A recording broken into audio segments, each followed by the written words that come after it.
Hey everybody, it is JJ. You're watching BX4. It is June 29th, Monday. Welcome to the new week, everybody. As we continue to prepare and wait for the ultimate economic collapse. Now, they're holding this off for now. No quote-unquote leader wants to have the entire economy fall apart on their watch. So we're seeing the ultimate manipulation, the ultimate bubbles being propped up and being actually inflated even further to prevent the deflationary meltdown from happening here in 2020. Right, this is the ultimate debt bubble, and surprisingly, most of the US population still is unaware of what made this economy appear even decent in the first place. It was the massive accumulation of debt. Remember, people going out spending money they don't have, running up their credit cards, borrowing money to make purchases that they can't afford, homes, cars, college, you name it. All of that money pumped out into the system, all of that debt, all of that purchasing power that normally wouldn't exist if it wasn't for the never-ending lending. Well, all of that creates jobs. And when lending starts drying up, when spending starts dropping, when debt finally catches up to people, look out, because you're going to see massive job losses, and that's what we've seen now. Now, of course, they've got the shutdown that they can point the finger to, therefore taking the blame off of their own bad policies. But it's very interesting today, over a 500-point gain in the Dow Jones. These NASDAQ and the S&P also saw over a 1% increase. But what has changed? We saw a 700-point drop just here recently. You would think there was some great news that came out. Did the virus go away? No. Did the 50 million newly unemployed since the shutdown in mid-March, did they all find jobs? No. Do we have tons of manufacturing jobs coming back here to the U.S.? No. Is the economic reopening bringing back a bunch of new jobs? Well, no. Actually, we're talking about Shutdown 2.0 with the increase in the cases of the virus. And actually, Dr. Doom's out there saying everybody's going to have to get injections, otherwise half the global population will be wiped out. So it's pretty scary times that we're in right now. But if you want to take a look at the real carnage, CNBC article right here, nearly half of the US population is without a job, showing how far the labor force recovery has to go. Now remember, the official jobs number is completely cherry-picked. Once someone is out of the labor force for a few weeks, they're no longer counted an unemployed individual. But this simple ratio right here, the number of employed people as a percentage of the U.S. adult population, so this doesn't count people that shouldn't be working, newborns and toddlers and infants. But this ratio plunged to 52%. And that means that nearly half, about 47% of the U.S. working age population is unemployed. And we've always told you that here before. We look at shadow stats and the alternative real measures in the unemployment number, and we've told you for a long time it's between 40 and 50% when you look at the real number. Now, it's nice to see a mainstream news source such as CNBC coming out with this. Now, in decades past, it was very unusual for a legacy media outlet to actually show you the real dire numbers. Now, I think there's some agendas going on right now, considering we are here in 2020. So could that be why they're actually coming out with these real data reports? Well, maybe. So here's a chart right here, the same article. You can see this unprecedented drop here to the right.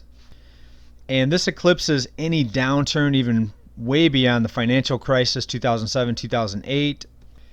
This eclipsed the Great Depression. Now, the chart doesn't go back that far, but we've reported on it here several times.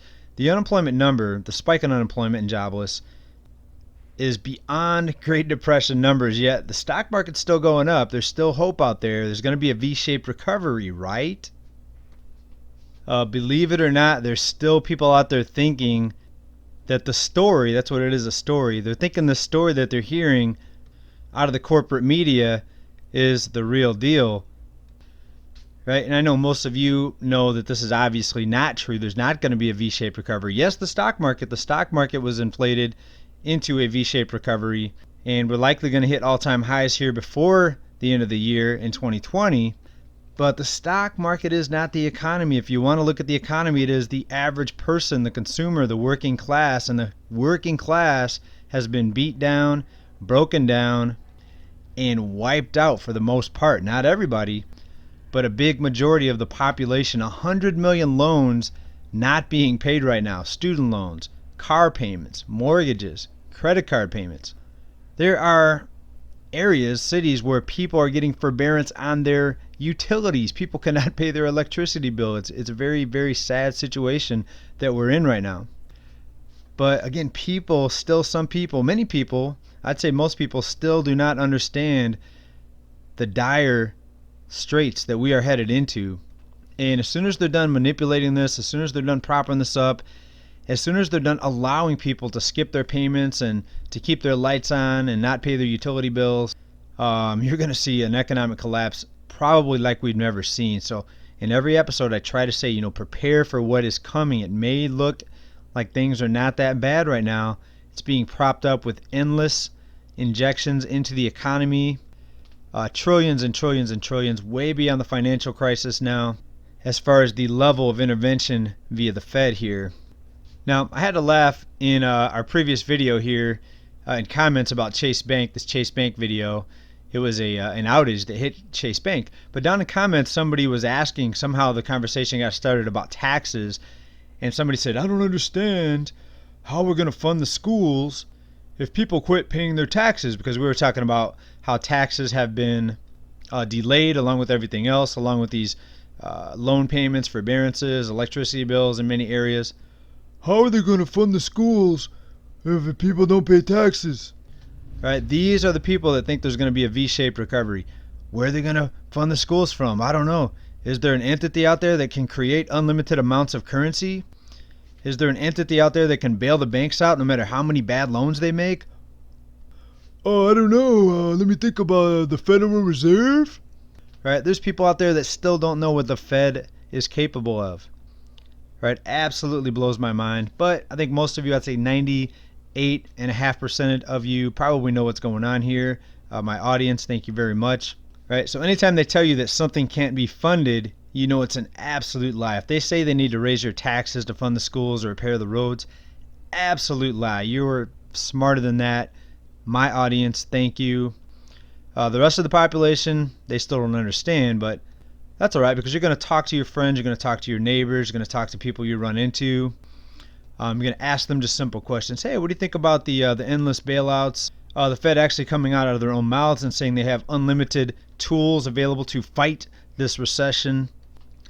Debt and deficits do not matter, even though the debt's beyond unpayable right now. And people will slowly start to wake up, and I think we're going to see, when this collapse does hit, this economic collapse, I think we're going to see just massive unrest and danger, probably like we've never seen before in this country, even worse than the Great Depression. Now, if you think the events that we've seen so far in 2020 have been crazy, insane, just wait. I think the madness, right? The madness is just getting started. Wait until people are no longer allowed to not pay their payments. And when this K-shaped recovery, that's a K-shaped recovery, the bottom half goes down and the top half goes up, just like the letter K. This is going to be the biggest wealth transfer that anyone's ever seen. I'm laughing here, but it's the only thing I can do to stop myself from freaking out, because this is going to be very, very dangerous. So I don't mean to make light of the situation. I think we all need to prepare. I mean, this is really, really dangerous times that we're headed into. The level of debt that we're under right now and the lack of understanding on what's coming our way is really having so many people not prepared. And people think that the government's just going to be there to print our way out of this mess. Well, it's printing and debt that got us into this mess. Printing and debt is not going to get us out of this mess. It may delay the day of reckoning, but ultimately the collapse is just going to it's going to change our way of life forever in this country. It's not just me saying that. Take a look at this recent article right here. It's an Axios article right here. Airbnb CEO travel may never be the same. And we talked about this just in our last video about how certain industries are never going to go back to the way they were. For example, restaurants. 50% or over 50% of restaurants are permanently closed. Those are jobs that are never coming back. Now, maybe we'll get some miracle and some manufacturing will start coming back to the U.S. after the collapse or after the reset. But the time from now until then and what happens in between, it's going to be very, very dangerous. I think you need to prepare. As a country, we're going to have to go through a transformation on our jobs, on our monetary system. And I think a lot of people are going to see jaw-dropping events unfold here in 2020. Be prepared. The things I think are going to happen are so insane that you guys probably wouldn't even believe it if I told you. But bottom line, be prepared, be ready. Again, we got the Fed out there with taking unprecedented action. Now they've revealed they're doing bond purchases for AT&T, United Health, Walmart, and others. Right? The Fed, they are buying everything under the sun. But I don't know who can pay for the stimulus checks to the people. And I don't know who's going to pay for the universal basic income. Who could possibly have the money available for that? And I don't know how we can fund the schools. Where are we going to get the money from? Alright everybody, completely insane times we're living in. Thanks for watching this update.